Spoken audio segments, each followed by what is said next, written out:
நாம் இறங்கி இருக்கிறது சரியான ஸ்டேஷனான்னு தெரியலையே. மேடம், இது என்ன ஸ்டேஷனு? Railway station. ஆமா பாருங்க, இது யானை மச்சான், இது மாடு. நான் சொல்ற பாருங்க, பாருங்க இப்போ மறைச்சிக்கு எப்படி தெரியுது? மச்சான், அப்படிலாம் கிடையாது மச்சான், இங்க பாருங்க, இது மாடு. மாமா, அப்பா, இது யானையும் இல்ல மாடும் இல்ல, இது சலை. அப்பா, என்னப்பா பண்ணிட்டு இருக்க? செல்லம், இப்படி உக்காந்து கையெல்லாம் வச்சு எட்டி பார்த்தா சொர்க்கவாசலுக்கு உள்ளே இருக்க சாமி தெரியும்னு சொன்னாங்க செல்லம். ஆனால் இங்கேருந்து எட்டி பார்க்குற சொர்க்கவாசலே தெரிய மாட்டேங்குது செல்லம். எப்படிப்பா தெரியும்? அதான் உன் தொப்பை இருக்குதே. சார் ஆ சார், வண்டலூர் ஜூலேருந்து நேற்று ஒரு புலி தப்பிச்சிருச்சு. இப்போ திடீர்னு உங்கள் வீட்டுக்கு அந்த புலி வந்தால் என்ன பண்ணுவீங்க?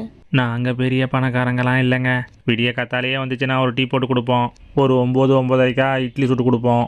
மதியத்துக்கு ஒயிட் ரைஸும் சாம்பாரும் தாங்க. ஈவினிங் ஒரு காப்பி போட்டு தருவோம். நைட்டுக்கு தோசை சுட்டு தருவோங்க. அவ்வளோதாங்க எங்களால் முடிஞ்சது. பைத்தியமா இவன்?